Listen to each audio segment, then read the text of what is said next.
Imaginez, vous êtes une mère célibataire et élevez seule votre fils âgé de 9 ans.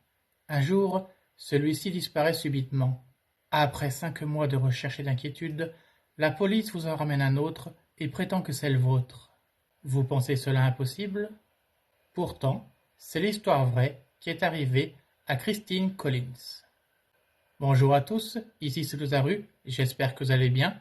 Bienvenue à la caverne. Aujourd'hui on se retrouve pour parler d'un film historique intitulé L'échange.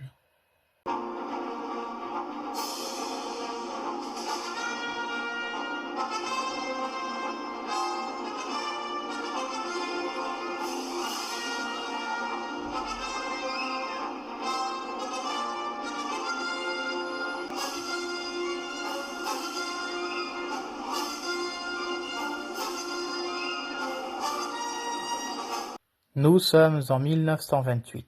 Christine Collins cherche de partout son petit Walter qui est porté disparu depuis bientôt une demi-année.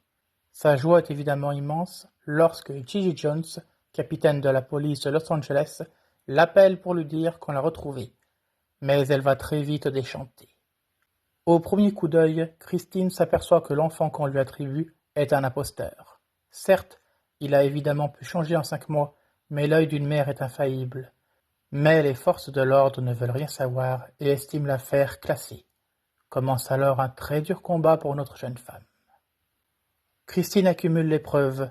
Le gamin qu'on lui a confié ne partage ni la même taille, ni la même dentition que Walter. De plus, il est circoncis et ne reconnaît pas sa maîtresse à l'école. Cela paraît évident que ce n'est pas lui malgré une ressemblance frappante. Malheureusement, il prétend justement le contraire. À force d'insister, Christine finit par casser les oreilles de Jones. Celui-ci la prend pour une folle et décide de l'interner dans un hôpital psychiatrique. La mère célibataire va alors connaître l'enfer de l'asile, qui est à cette époque pire que la prison et où les docteurs ont tous les droits. Pourtant, elle n'abandonnera jamais sa lutte pour dénoncer la vérité afin que les recherches sur son fils reprennent. On pourrait croire que c'est sans issue, mais parallèlement à cette histoire, le détective Lester Ybarra capture un clandestin près de la frontière canadienne. Ce n'est qu'un jeune adolescent nommé Sanford Clark. Pourtant, il va révéler à la surprise générale un terrible secret. Depuis déjà 2 ans, son oncle Gordon Northcott le force à participer à des rapts d'enfants. Mais ce jeune homme ne les enlève pas pour réclamer une rançon. Son objectif est de les enfermer dans un poulailler et de les exécuter à l'aide d'une hache quand l'envie lui prend. L'affaire paraît tellement incroyable que les flics ont du mal à la croire au début. Mais après que Sanford ait montré des cadavres enterrés près de la ferme, cela ne fait plus aucun doute. Ce n'est pas tout. L'adolescent complice malgré lui révèle grâce à une photo que Walter fait partie des victimes.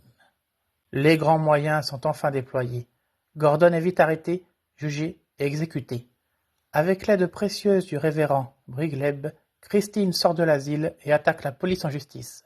L'affaire fait grand bruit et révèle à quel point la police de Los Angeles est corrompue. À l'issue du tribunal, tous ses responsables sont mis à pied et de nouvelles lois sont créées pour réformer les établissements psychiatriques.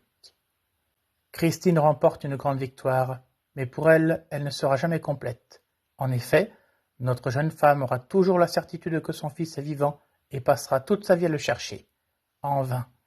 Est-il parvenu à s'échapper, comme quelques autres enfants? A-t-il été assassiné par Gordon? On ne le saura jamais, ni dans le film, ni dans la réalité. Réalisé en 2008 par le grand Clint Eastwood, L'échange est un vibrant hommage à ce drame dont on ne sort pas indemne. Parce qu'il s'est déroulé la veille de la Grande Dépression, il n'est pas resté dans les mémoires. Mais si cela avait eu lieu à une autre époque, Gordon Northcott aurait pu assurément concurrencer Jack l'Éventreur pour incarner le mal à l'état pur dans les consciences. L'œuvre se veut très fidèle à la réalité historique, sauf sur un point. Il semblerait que Gordon ait été assisté dans ses meurtres par sa mère. Mais le réalisateur a choisi de l'occulter. Son but n'était pas de tourner un film d'horreur, mais plutôt de dénoncer la corruption policière qui régnait à l'époque, ainsi que la condition basse des femmes. Voilà pourquoi il se concentre principalement sur l'histoire de Christine. Pour le coup, c'est réussi. La reconstitution historique est excellente. En jouant une partition exceptionnelle, Angelina Jolie confirme une fois de plus qu'elle est une très grande actrice. Elle fait honneur à la vraie Christine Collins qui a dû vivre un véritable enfer pendant des dizaines d'années. L'échange ne présente presque pas de défauts. On est cependant déçu par le destin du faux Walter. Appelé en réalité Arthur Hudkins, cet imposteur a joué cette comédie uniquement dans le but de pouvoir rencontrer ses stars fétiches à Hollywood. En aucun cas ce n'est un misérable orphelin payé par les forces de l'ordre comme on pourrait le croire. Dans ce cas-là, pourquoi ne reçoit-il aucune punition? Certes, il n'a qu'une dizaine d'années, mais son acte est néanmoins horrible. Il a quitté sa propre famille, dupé tout le monde et bloqué toute une enquête. On peut même aller se dire que Walter aurait été retrouvé vivant sans son numéro qui sait. Ok, il est trop jeune pour aller en prison, mais c'est incroyable que personne ne l'ait collé en maison de redressement, surtout à l'époque. L'échange est une œuvre magnifique qui raconte une histoire des plus effroyables sans se montrer du tout voyeuriste. La prestation de Jason Butler-Harner, l'interprète de Gordon, peut sembler peut-être un peu moyenne. Mais qui sait ce qui se cachait vraiment dans la tête du vrai Gordon, fils du mal par excellence? À titre personnel, je donne à ce film un 8,5 sur 10. C'était Louzaru, merci d'avoir regardé cette vidéo. N'hésitez pas à la liker, la commenter, la partager et à vous abonner si ce n'est pas déjà fait. Sur ce, je vous dis à la prochaine dans la caverne pour une nouvelle chronique.